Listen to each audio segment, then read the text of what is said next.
Magandang araw po. Kami po ay mag-aaral mula sa baitang ng maagap na naglalayo na makuha ang pananaw ng iba't ibang kasayaan.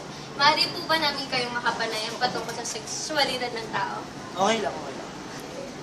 Una po sa lahat, maaari niyo po bang ipakilala ang inyong sarili? Ako si Anton Rivera Jr.,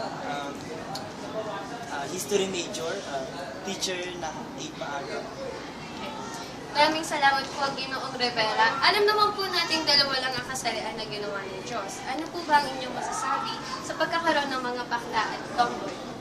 Kasi pag nagkaroon ng bakla at tomboy, decision nila yun eh. Decision nila na maging ganun sila.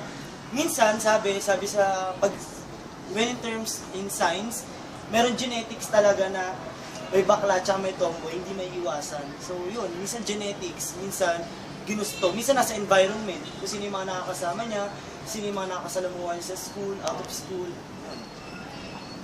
Thank you po. Sa inyong palagay po, ano ang nakapag-udyok sa mga taong may kasarian na maging sila?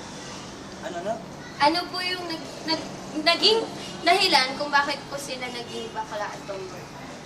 Siguro yung minsan, kapag yung mga nakakasama nila, mas, bawa, pag bakla, more on nakakasama nila is babae. Siyempre kung ano yung madalas na ginagawa ng babae, ginagawa nila kasi nga wala silang kasama na parehas nila. Pag tomboy naman, di ba mapapansin mo sa school, kadalasan na kasama nila is lalaki kasi doon sila masaya. So yun. Sige po. Maraming salamat po, sir.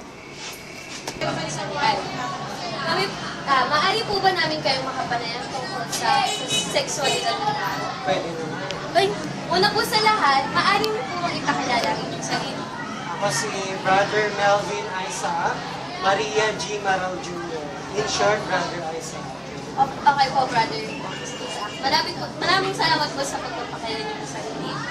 Alam naman po nating dalawa lang ang kasarian na ginawa ng Diyos. Ano po ba ang inyong masasabi sa pagkakaroon ng mga bakla at tomboy? Sa panahon natin ngayon na nakaka-epekto ang environment dahil sa social dynamics sa tinatawag dyan. Mari kasing may mga tao na nasa bahay lang, ang mga nakakasama niya yung mga babae. Na-adapt niya kung ano yung mga ugali ng kababaihan. Kaya sasagawa niya rin kung ano mga ginagawa ng mga babae. Sa inyong palagay po, ano ang nag-udyok sa mga taong may kasarian na lingid sa ginawa ng Diyos para maging ganun sila?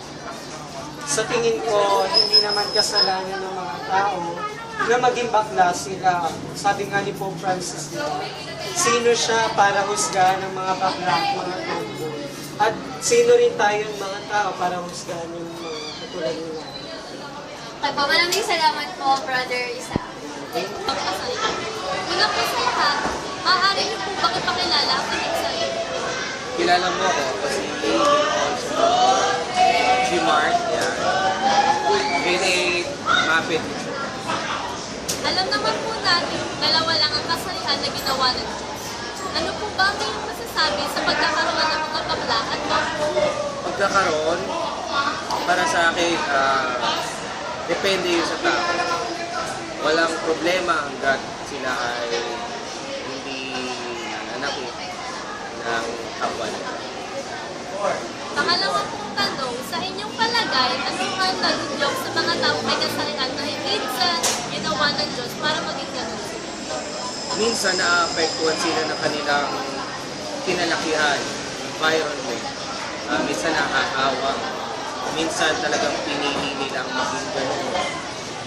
Maging third sex, no? Maliban sa lalaki o babae. Yun lang ang aking Kahit ay sakayin po ba kayo sa mga bakla?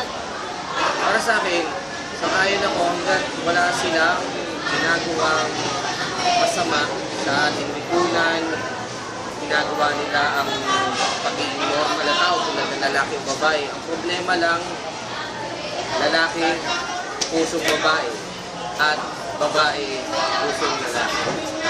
Maraming salamat po, sir. Una po sa lahat, maaari niyo po bang ipakilala ang inyong sarili? Ako si Ginoong Magracia, guro sa Pilipino, sa Baitang 8. Okay po. Maraming salamat po sa inyong pagpapakilala ng inyong sarili. Alam naman po natin dalawa lang ang kasarian na ginawa ng Diyos. Ano po ba ang inyong masasabi sa pagkakaroon ng bakla at tomboy? Maaaring ang nag-joke sa kanila kung bakit nagkaroon ng ibang sexualidad o ibang paraan ng pagkilala sa sexualidad ay impluwensya na rin ang paligiran. Sila yung mga tao na sa tingin ko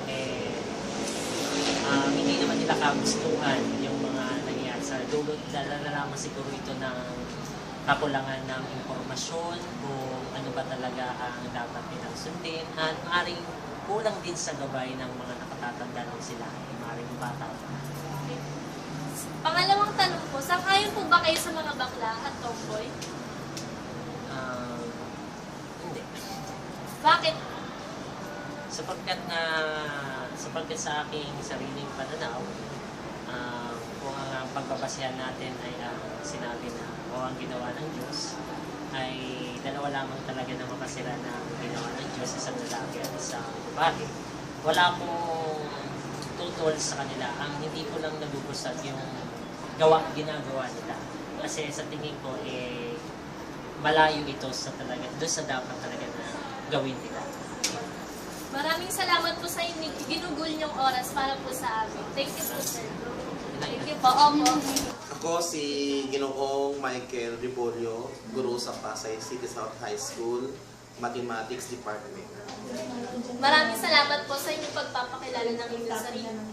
Alam naman po nating dalawa lang ang kasarian na ginawa ng Diyos. Ano po ba ang masasabi niyo sa pagkakaroon ng bakla at tomboy? Alam naman natin na dalawa lang ang kasarian na ginawa ng Diyos, at yun ay babae at saka lalaki. Kaya lang, ang pagkakaroon ng bakla at saka tumboy ay sa aking pananaw, ay hindi ito kasalanan. Tulad ng iniisip ng ibang tao. Dahil ang pagiging bakla at saka tumboy ay ito yung kanilang piniling landas na kung saan alam nila na dito sila masaya at dito sila makakatulong sa kanilang sarili, sa pamilya nila at sa lipunan. Yun lang. Pangalawang pong tanong, sa inyong pong palagay, ano po ang nag-joke sa mga tao may kasarian na lingid sa ginawa ng Diyos para maging ganun po sila? Actually, maraming factors kung bakit sila naging bakla o naging tumboy. So, marami yung mga factors. Example, ay family-oriented. Yan. Sa orientation, siguro, sa isang pamilya, siguro, lahat ng mga members of the family except the father, siguro babae lahat. So, isa yun sa mga nakaka-apekto kung bakit siya naging bakla. Kung tomboy naman, siguro, ang kanyang mga kapatid ay mga lalaki. So, yung babae, nagkaroon ng, influence sa kanya yung mga kapatid niyang lalaki, kaya siya naging tomboy. Aside from that, pwede rin yung isang factor ay experience. Aside from that, pwede rin naman sabihin natin na sa environment, yan, sa mga kanyang kabarkada, ayun. Then siguro, as I have said kanina, sa experiences, siguro meron siyang masamang experience sa, halimbawa, lalaki, nagkaroon siya ng masamang experience sa, sa mga kapwa niya lalaki, so lagi siyang bakla. So, pwede yung ganun. So, maraming factors. Okay, maraming salamat po. Ang pangatlo pong tanong, sang-ayon po ba kayo sa mga bakla at tomboy? Oo naman. Wala naman masama sa pagiging bakla at tomboy. As long as na wala kang ginagawang masama, ikaw ay nakakatulong sa iyong pamilya, sa sarili mo, at sa lipunan, walang ako nakikitang masama doon. Okay po. Maraming salamat po sa oras niyo para po sa amin, tsaka po sa panayang po ninyo. Maraming salamat po. Thank you rin. Thank you po. Hello po sa lahat. Ako si Mr. Jamie Biguanan from Pasay City South High School, grade 8, ang tinuturuan ako.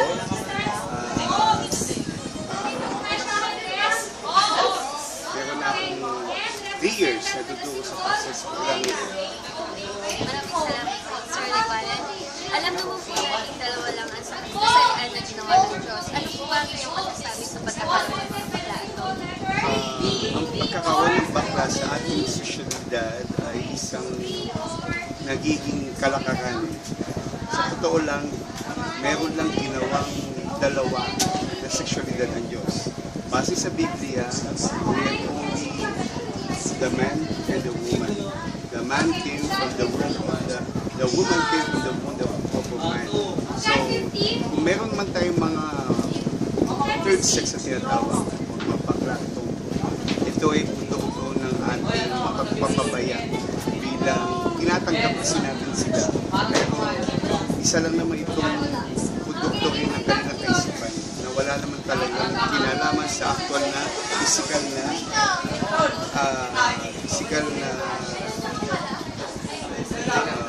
sexuality o sexualidad ng sexuality. Sa inyo pong palagay, ano po ang natanggap sa mga Kasi nga, tinatanggap natin ito at the same time, nararamdaman nila ito sa sarili nila. Kaya nare-reinforce sa pamagitan ng ating pagtanggap natin sa kanila sa society. Sa-ayon po ba kayo sa mga baklaan? Pwede natin sila respeto pero kung tatanggapin na ang kanilang pagiging tao ay isang katanggap-tanggap at kaya natin respeto. Pero kung ibabase natin sa creation o sa gawa ng Diyos, wala talaga silang puwang para sa ganong klaseng pagkatao. Maraming salamat.